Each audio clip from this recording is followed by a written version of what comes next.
We're joined now by our director of scouting, Craig Button. Craig, the Lightning even up this series at a game apiece.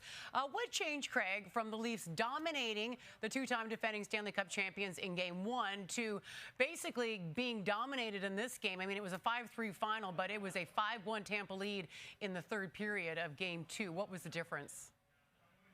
Well, the number one difference is that Tampa Bay was invested from an intensity point of view.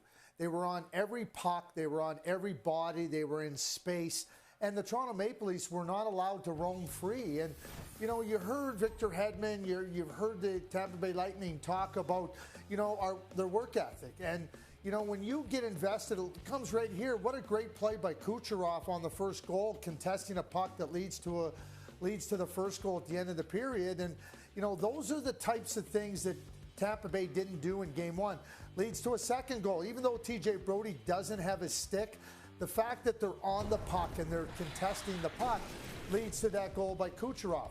But this is what they were doing all over the ice. Toronto in the second and third period just were not able to have any flow, any speed, any quickness. And when you take that away, you also take away their skill. This was a game where the Tampa Bay Lightning had to be a lot better in that regard, and they were.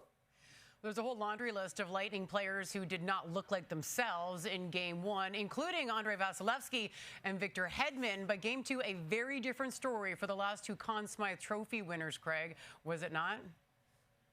Oh, you're exactly right, Jen. I mean, you got Victor Hedman, who won the Conn Smythe Trophy in the bubble. Then you have Vasilevskiy, who won it last year. And, you know, Vasilevskiy, his brilliance in understanding we can't lose 2 in a row here because now we got to win 4 of the next 5. And that becomes a tall task against a very good Toronto Maple Leafs team. And, you know, Vasilevskiy just understands how to stem the tide, how to clean up in front of him, where the challenges are going to come from.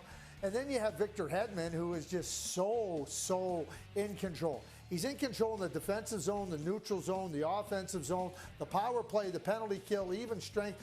I mean, he is, in my view, the best defenseman in the National Hockey League. That doesn't mean he's going to win the Norris Trophy, but he is the best defenseman in the league year in, year out because he controls the game in every single regard. So, you know, when you can go to your 2 top players in the net and on the blue line, and they're going to lead the way, I mean, that becomes incredibly comforting. Their performance in the clutch has been notable, and they needed it in this game too. And again, they continue to provide it.